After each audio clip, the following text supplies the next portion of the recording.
नमस्कार दोस्तों, मैं विशाल रस्तोगी स्वागत करता हूं आपका एक बार फिर से वी एकेडमिक्स टीचिंग पर। इस वीडियो में हम पढ़ने वाले जो हमारा दिल्ली डीएलएड एंड डीपीएससी का जो एंट्रेंस एग्जाम चल रहा है सेशन ईयर 2026-28 के लिए। इसमें हम ज्योग्राफी सब्जेक्ट का सेकंड चैप्टर पढ़ने वाले हैं, लैटिट्यूड्स एंड लॉन्गिट्यूड्स, अक्षांश और देशांतर। तो चलिए आइए शुरू करते हैं।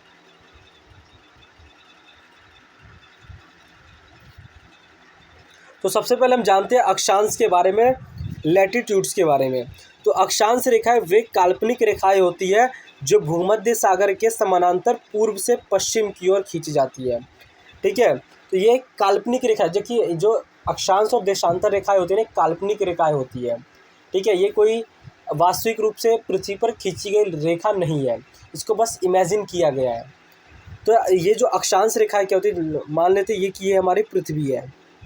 ठीक है, पृथ्वी है ये हमारी। तो जो अक्षांश रेखाएं होती है काल्पनिक रेखा है जो कि भूमध्य सागर के समानांतर, ये हमारा भूमध्य सागर हो गया जो कि पृथ्वी को दो बराबर भागों में बांट देता है।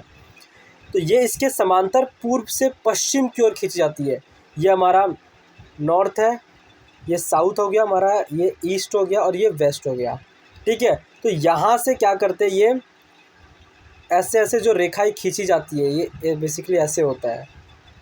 ठीक है, तो जो नॉर्थ ईस्ट टू वेस्ट पूर्व से पश्चिम की ओर जाने वाली रेखाएं होती है उसे हम अक्षांश रेखाएं कहते हैं।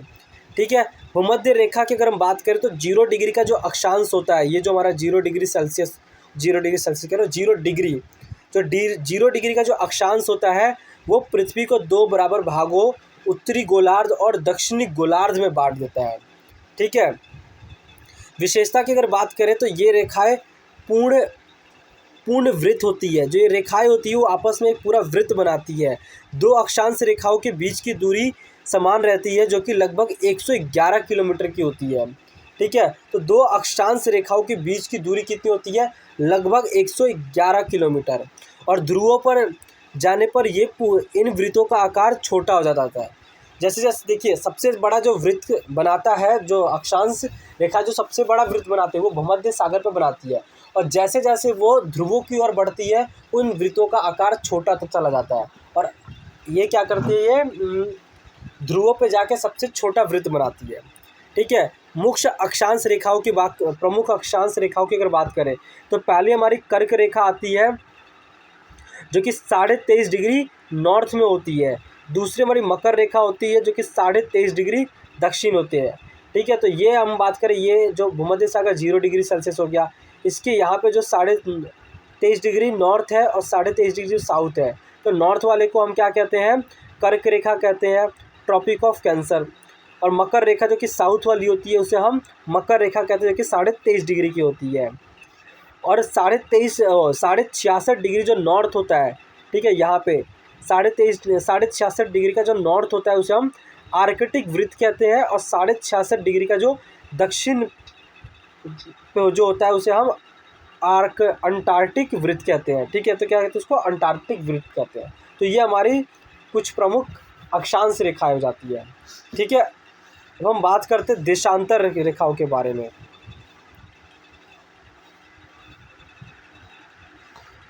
देशांतर रेखाओं की बात करें तो देशांतर रेखाएं वो काल्पनिक रेखाएं होती है जो कि उत्तरी ध्रुव से दक्षिण ध्रुव की ओर खींची जाती है।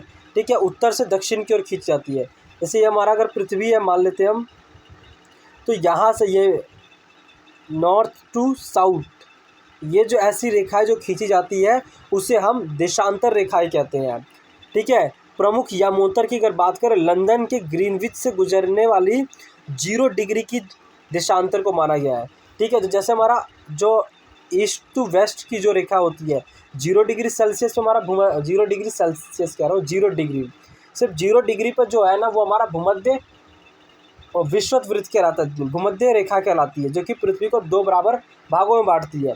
उसी प्रकार से जो देशांतर रेखाओं का जो 0 डिग्री होता है ना उसे हम क्या कहते हैं, यमोत्तर कहते हैं। ठीक है, और ये कहाँ से होकर गुजरती है, लंदन के ग्रीनविच से होकर गुजरती है जो कि 0 डिग्री देशांतर होती है। इसकी विशेषताओं की बात करें तो ये अर्धवृत्त होती है, इनके बीच की दूरी भूमध्य रेखा पर सबसे अधिक होती है। इनके जो बीच की दूरी होती है ना, सबसे ज़्यादा दूरी कहाँ में पाई जाती है, भूमध्य रेखाओं में पाई जाती है। और ध्रुवों पर जाकर ये शून्य हो जाती है, सभी रेखाएं ध्रुवों पर मिलती है। और कुल देशांतर रेखाओं की संख्या कितनी है? 360। ठीक है, 360 कुल देशांतर रेखाएं होती है। और ये अगर हम पृथ्वी की बात करें, हमारी पृथ्वी है, तो यहाँ पे और यहाँ पे, तो ये जो हमारा भूमध्य रेखा है, यहाँ पे सबसे बड़ी रेखा होगी, इनके बीच की दूरी सबसे ज़्यादा होगी। और जैसे जैसे ये ध्रुवों के पास जाएंगे तो जाके ये मिल जाते हैं। ठीक है, तो ये पूरा शून्य हो जाते हैं। ठीक है, आई होप आपको समझ आया होगा अक्षांश और देशांतर रेखाएं। इसके बीच में अगर प्रमुख अंतर की बात करें कि दोनों में अंतर क्या है, तो दिशा की बात करें, जो अक्षांश रेखाएं होती है वो पूर्व से पश्चिम की ओर खींची गई जाती है, जो कि जो देशांतर रेखाएं होती है वो उत्तर से दक्षिण की ओर।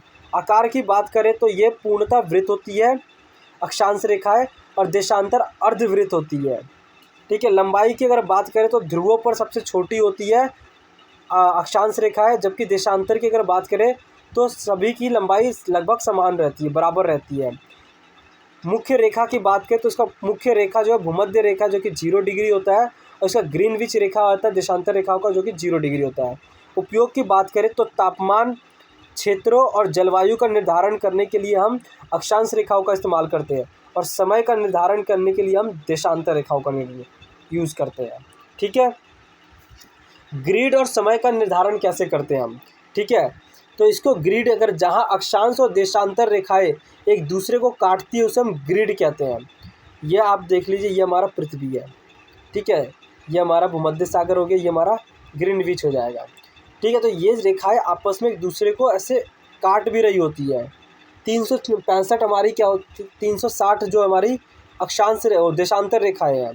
ठीक है, तो वो जहाँ पे जिस पॉइंट पे काट रही होती है ना, ये आप देख सकते हैं जिस पॉइंट पे काट रही है उसी पॉइंट को हम ग्रिड कहते हैं। ठीक है, तो जहाँ अक्षांश और देशांतर रेखाएं एक दूसरे को काटती है उसे हम क्या कहते हैं? ग्रिड कहते हैं। इसकी मदद से पृथ्वी पर किसी भी जगह, जैसे दिल्ली या न्यूयॉर्क की सटीक लोकेशन का पता चलता है। आप अगर कभी गूगल मैप आपने यूज़ किया होगा तो आपने देखा होगा, वहाँ पे आपको अक्षांश और देशांतर, लॉन्गिट्यूड और लैटिट्यूड दोनों का उस पर आपको दिखा रहा था, कितने लॉन्गिट्यूड और कितने लैटिट्यूड पे है वहाँ पे। ठीक है, तो उसके हम यूज़ करते हैं। दूसरा हमारा क्या, समय की गणना की जाती है। पृथ्वी 360 डिग्री घूमने में 24 घंटे का समय लेती है। ठीक है, तो इसका मतलब क्या होता है? एक देशांतर को पार करने में 4 मिनट का समय लगता है। तो इससे हम समय का निर्धारण करते हैं कि अगर हम एक देशांतर को पार कर रहे हैं तो हमने 4 मिनट लगा दिए एक देशांतर को। मान लीजिए ये हमारा देशांतर 1 है, तो देशांतर 2 है, अगर हम देशांतर 1 से देशांतर 2 पे गए तो हमको 4 मिनट लगा। इसी प्रकार से अगर हम पृथ्वी को चक्कर लगाएंगे तो हमको 24 घंटे लग जाएंगे। ठीक है, अगर हमको एक देशांतर को पार करने में 4 मिनट लग रहा है तो एक देशांतर हमारा 4 मिनट का होता है। और अगर अंतर्राष्ट्रीय तिथि रेखा 180 डिग्री देशांतर को हम क्या करते हैं, 180 डिग्री देशांतर को हम अंतर्राष्ट्रीय तिथि रेखा कहते हैं, जहाँ से तारीख बदलती है। ठीक है, तो ये हमारे कुछ उपयोग भी कह सकते हैं देशांतर और अक्षांश रेखाओं की। आई होप आपको ये समझ आया होगा अक्षांश रेखाएं और देशांतर रेखाएं। वीडियो अगर आपको अच्छी लगी तो इसको लाइक और शेयर दबा के कीजिए। अगर आप हमारे चैनल पर पहली बार आ रहे हैं तो हमारे चैनल को सब्सक्राइब करना बिल्कुल मत भूलिएगा। मैं मिलता रहूँगा आपसे अगले वीडियो में, तब तक के लिए जय हिंद, जय भारत।